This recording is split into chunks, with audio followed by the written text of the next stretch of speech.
stuff with Herb. I posted a picture of my onion rings a few days ago on our Facebook page.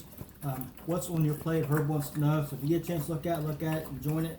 It's just several people that are just share recipes, pictures of the food we cook. Got a couple requests for my homemade onion rings. And I don't know if anybody's tried this before, imagine they have, but I haven't seen it.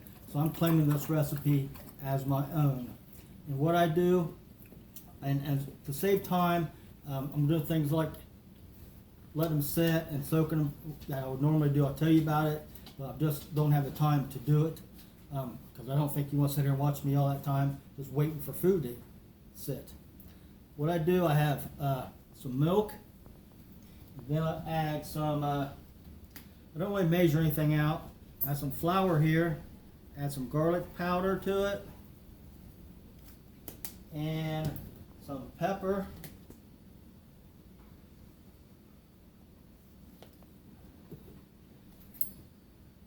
I mix that up fairly well. Then I got a couple eggs with just a dash of water mixed up, and panko and cornmeal mixed. You got them right here that I used. And then I want to slice an onion. And one thing you want to do, you always want to make sure you have a towel underneath your cutting board. That way it won't slide.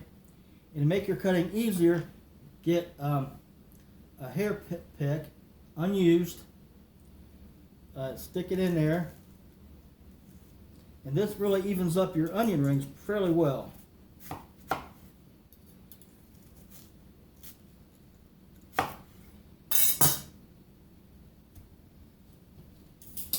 I'm not going to slice all of them up because this will be us. Then you just pop them out. So you have nice looking onion rings there. Put them in the milk. And normally I like to let them sit in there for a couple hours. And this is regular whole milk. I like to use buttermilk, but Lenny Boo Boo doesn't like buttermilk, so I'm not allowed to use buttermilk. Take out the good pieces here.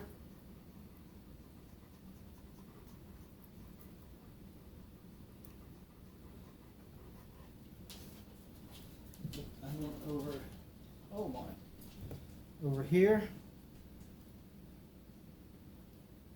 I said that's just going to be enough for her and I to snack on a little bit.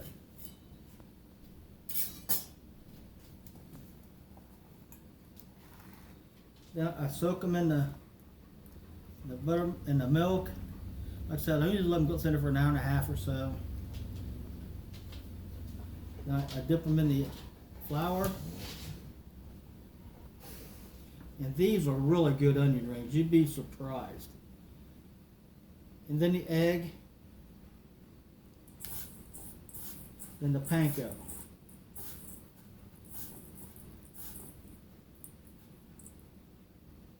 I set them on some wax paper or parchment paper. And I normally like to let them set for 10-15 minutes. It seems like they cook up better than the breading, if you call it breading or not, the panko and stuff stays on them a little bit better, I think, when they're cooking.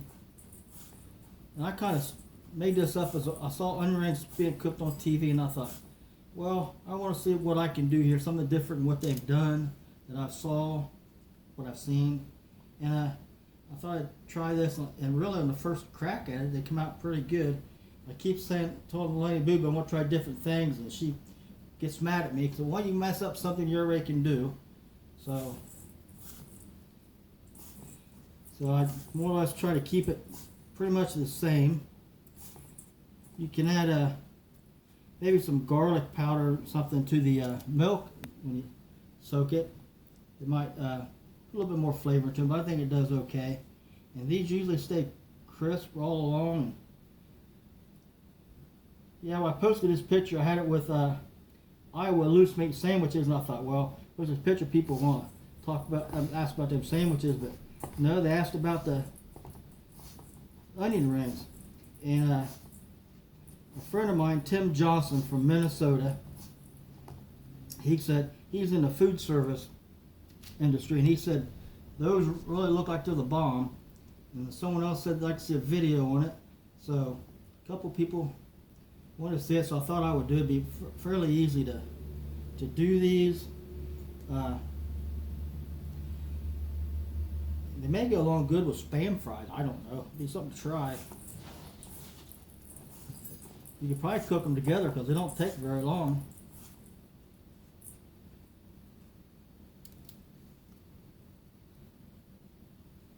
I don't know how many people make homemade onion rings anymore, because it seems like it's easier just to buy the bag of frozen or go through a drive-through and get them with your food.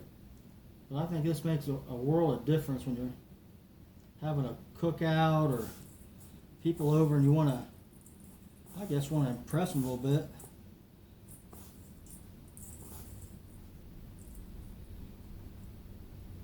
Let me see, I think I just got a few more in here. That way I won't bore you me sitting here just doing these onion rings like this.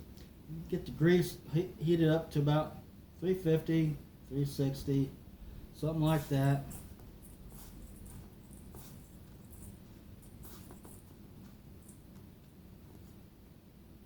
Okay, that's good. Let me get this off my hands real quick.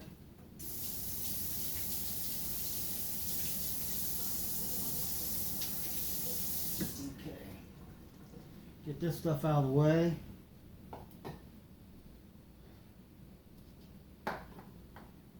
Like normally I'd have a bigger cookie sheet clear full of them.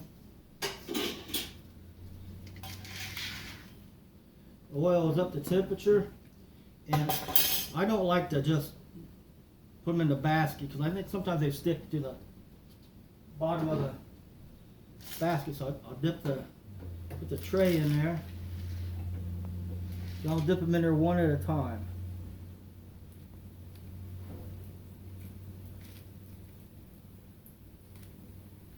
And I should have a bigger basket. I thought this would be fine.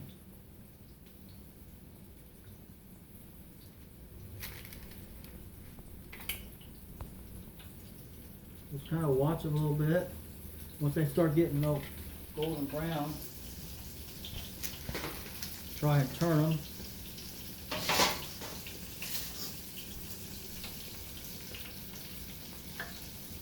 It doesn't take these very long at all because the onions aren't real thick, and it isn't a real heavy batter you got to cook through. Get them turned over. These are pretty good onion rings, aren't they, there, Lenny Boo Boo? Huh? Yeah, they're awesome. Thought you wasn't paying attention to me there for a second. Okay, these, like I said, these don't take long.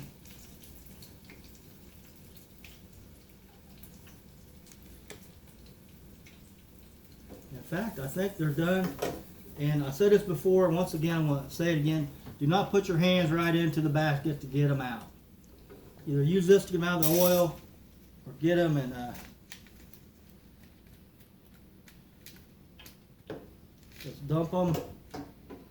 Throw some salt on those puppies. We got here sea salt.